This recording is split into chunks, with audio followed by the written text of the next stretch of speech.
segment 5, our final segment, the difficult task of getting paid. Rupert Murdoch, in his December testimony to the Federal Trade Commission, quote, "We need to do a better job of persuading consumers that high-quality, reliable news and information does not come free. The critics say people won't pay. I believe they will," close quote. You believe because that's a gut instinct based on all your years of business? You believe because you've focus tested it? Oh, focus tested it, yes, but I don't have great faith in focus tests. You don't? But, I mean, a point, an example, is the Kindle, which is great for reading books, but is not a great newspaper experience. But almost without solicitation, about 30,000 people buy the Wall Street Journal on the Kindle every day. Really? Yes. With no marketing effort to speak of? None from us, no. So that's okay. It'll be totally different when you get the iPad. I was going to say, what is the iPad? And there will be other iSlates or whatever. You get it in 4 colors. You'll be able to do anything on that. You'll be able to do your search, you buy books, see. You can watch movies, television shows, and certainly any number of newspapers. All right. Here, Emily Bell, who runs the website of The Guardian, which is a big website. The Guardian has a big online readership. They've made a big and long-term investment. And her reply to the notion that readers will pay for online comment runs as follows, and I am quoting her: "Rubbish, bonkers, a form of madness," close quote. Now, in your mind, this is not even a debate anymore. She's just wrong, and that's all there is to it? Yes. All right. Thank you very much. Just over a week ago, as you and I talked, the Wall Street Journal went behind a paywall. You can't get it unless you pay for it now. Can you tell results? What's the metric by which you're going to... Yes, we've actually had an increase in circulation, electronic. Well, WallStreetJournal.com. Right. Yes. Was always behind a paywall, except for all the editorial comment and op-ed pages. And we put a lot of that now behind a paywall, and it's caused a reaction upwards in people buying and subscribing to WSJ.com. So it's working? Yes. All right. Eric Schmidt, CEO of Google, quote, "In general, the models that require readers to pay for online content have not worked for general public consumption. So my guess is that for niche and specialist markets, it will be possible to charge for online content, but I think it is unlikely that you will be able to do it for all the news."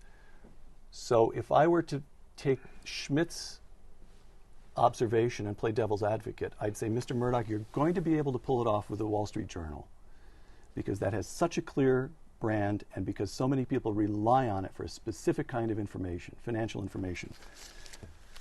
But although it moves me to tears to say so, because I so love it, the Post might not work online. And how do you reply to that? Oh, I disagree totally. You do? Absolutely. I think there are certain sections of the Post, particularly. I think it's a very intelligent paper, the way it handles politics and so on. But what people like about the Post, I mean, there are groups of people women who live on page 6. I can't understand it. But much, much bigger groups of people. Page 6 is the gossip who page. recognize it as the best sports paper and best sports coverage, and they'll buy it. But, they won't be buying it at these prices. We won't be using paper. We won't be using trucks. Right. It'll come out on Wi-Fi and be picked up on these readers, and we'll be able to, make a very economic and attractive package to people. Let me ask you a question about that then. So this stuff is expensive, print and newsprint and the distribution. You bet. 5 years from now, 10 years from now, when will this cease to be available as a physical object? Do you have a plan in mind, or at least a notional number? How long can you afford to carry those fixed costs? We think people will be buying papers and enjoying papers and the tactile experience of reading them. Probably for decades, but certainly for one, but at least 2. All right, okay. Final couple of questions. But we think we will reach a vastly bigger audience once you see things like the iPad out there. You love the iPad. That's going to make a difference. Well, I'm a bit sold on it because they were up here yesterday with it, and we were all playing with it, and we were all very impressed. Okay. Final couple of questions. And but there'll be so many applications on it that they have, which if you have an iPhone, they're starting with it.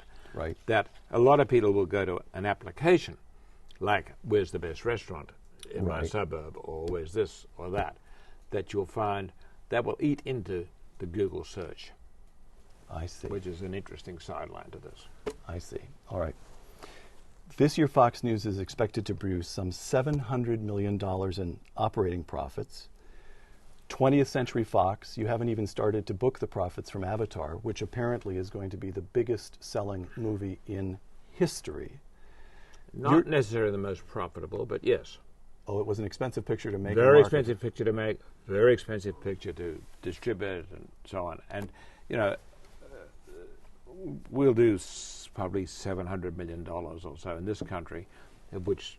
$700 million net? Or No, gross, okay. of which 60% will go to through the Fox coffers, shall we say. All right. And internationally, the rest is about 42% or something like that. In the case of China, it's about 15%. I see. That then goes into the pond. We get a distribution fee on all that. The director gets a percentage, and then we laid off because we thought it was such a risky film.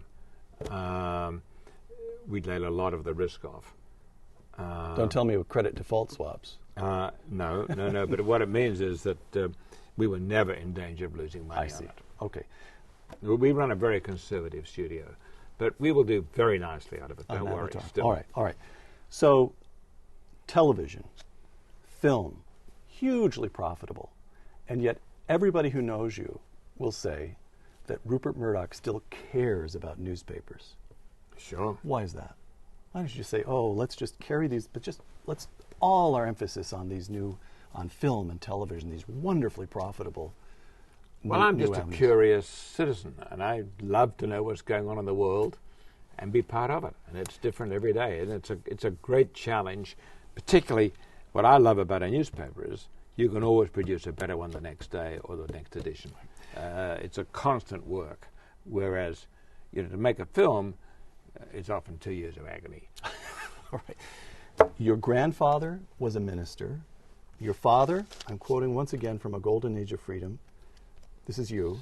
I was raised in a newspaper family by a father who believed that the newspaper was among the most important instruments of human freedom. My father said that the press must be more than merely free. It must be fact-finding and truth-seeking to the limit of human capacity and enterprise. I put it to you that hard-boiled businessman though you may be, at some level, you're a missionary. It may drive your investors mad, but at some level, you feel a missionary impulse. Will you let that stand, or I will let that stand proudly, and I thank you. Yes. Rupert Murdoch, thank you very much for joining us. Thank you. Rupert Murdoch, founder and chairman of the News Corporation, thank you. I'm Peter Robinson for Uncommon Knowledge. Thanks for joining us.